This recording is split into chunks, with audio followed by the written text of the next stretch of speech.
सभी माता बहनों को वैशाख कृष्ण चतुर्थी की हार्दिक शुभकामनाएं। तो आज वैशाख कृष्ण चतुर्थी का व्रत है, इसलिए आप नहा धोकर पहले गजानन जी की पूजा करनी है और फिर इस कहानी को सुनना है। फिर चंद्रमा को अर्घ देकर भोजन ग्रहण करना है।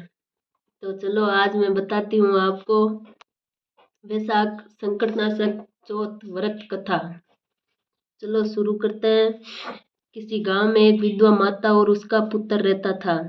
बेटा गायों को चराकर अपना लालन पालन करता था। उसकी माता 12 मासी चौथ माता का व्रत करती थी। वह हर महीने की विनायक चौथ को चूरमा के 5 लड्डू बनाती थी। उनमें से एक चौथ माता का, एक गजानन जी महाराज का, एक गाय का निकाल कर दान करती, एक बेटे को खिलाती और एक स्वयं खाती। एक दिन बैसाख महीने की चौथ थी।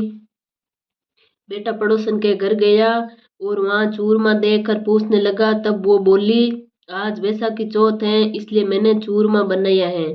तेरी माँ तो हर चौथ कोई बहुत सारे लड्डू बनाती है, पर तुझे केवल एक ही लड्डू खाने को देती है, ठंडी बासी रोटी खाने को देती हैं।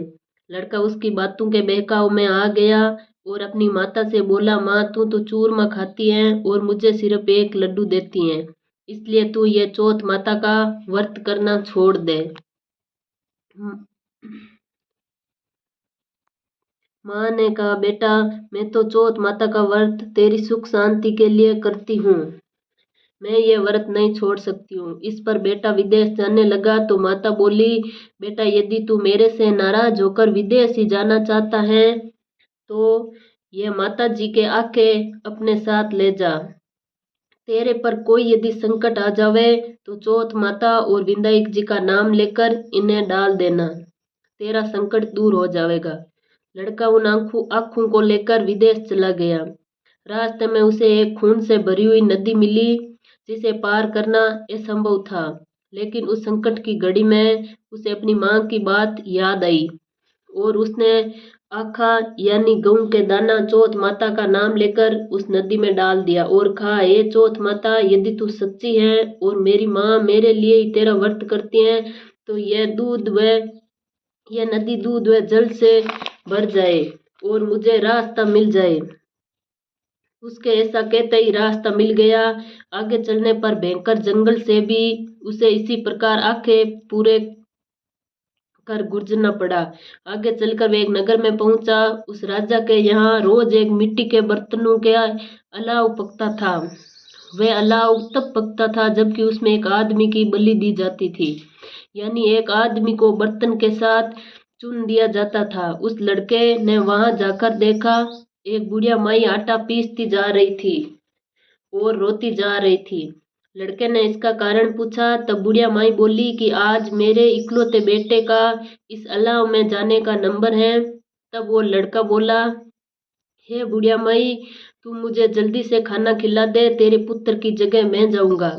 बुढ़िया माई ने मना करने पर भी वो नहीं माना और राजा का बुलावा आने पर अपना सामान बुढ़िया माई के घर छोड़कर चला गया।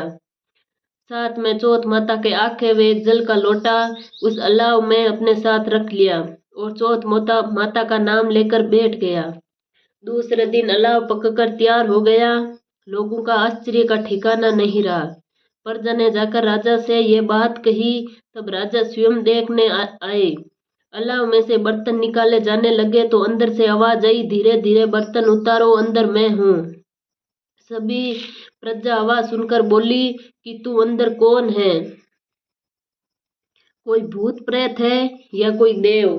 तब वह लड़का बोला, कल जिस लड़के को तुमने अलाव में चुना मैं वही लड़का हूँ। लड़का बाहर आया। बुढ़िया माई व राजा के पूछने पर उसने कहा कि यह सब चमत्कार मेरी चौथ माता व विनायक जी व्रत का है। मेरी माँ मेरी सलामती के लिए करती है, उन्हीं के प्रताप से आज मेरा यह भयानक संकट दूर हुआ है। राजा को विश्वास नहीं हुआ। तब राजा ने 2 घोड़े मंगवाए, एक पर स्वयं बैठा, दूसरे पर लड़के को बिठाकर उसके हाथ पैरों में जंजीर बांध दी और कहा, यदि तेरी चौथ माता सच्ची है तो ये जंजीर मेरे हाथ पैरों में आ जाए। लड़के ने चौथ आखा पूरे पूर कर कहा, गणेश जी महाराज आप ही मेरी रक्षा करना। इतना कहना था कि भगवत कृपा से उसकी वह जंजीर खुलकर राजा के हाथ में जा गिरी। राजा रानी व प्रजा ने चौथ माता का चमत्कार अपनी आंखों से देखा। उसी दिन से वे सभी चौथ माता व विनायक जी के परम भगत हो गए। राजा ने अपनी राजकुमारी का विवाह उस लड़के के साथ कर दिया और बहुत सारा धन वैभव देकर उसको विदा किया। अब वे दोनों वर वधू अपने गांव पहुंचे तो लोगों ने जाकर बूढ़िया माई को बताया कि तेरा बेटा बहू को साथ लेकर आ रहा है। तब वह बोली, अरे नहीं, मेरा भाग्य में बहू बेटे का सुख कहाँ। वह ऐसा कह रही थी कि दोनों जने उसके पैर में गिर गए और बेटा अपनी माँ से माफी मांगने लगा और कहने लगा, यह सब चौथ माता की कृपा है कि आज मैं तेरे सामने खड़ा हूँ। इसके बाद अपने सारे नगर में डिंडोरा पिटवा दिया कि सभी सुहागिनी बेटे की माँ हो सके तो लड़कियां भी चौथ माता का व्रत कर सके तो पूरी 12 महीने की तेरे चौथ करे, नहीं तो चारों बड़ी चौथ करे, नहीं तो 2 चौथ ही अवश्य करे। बोले संकटनाशक चौथ माता की जय।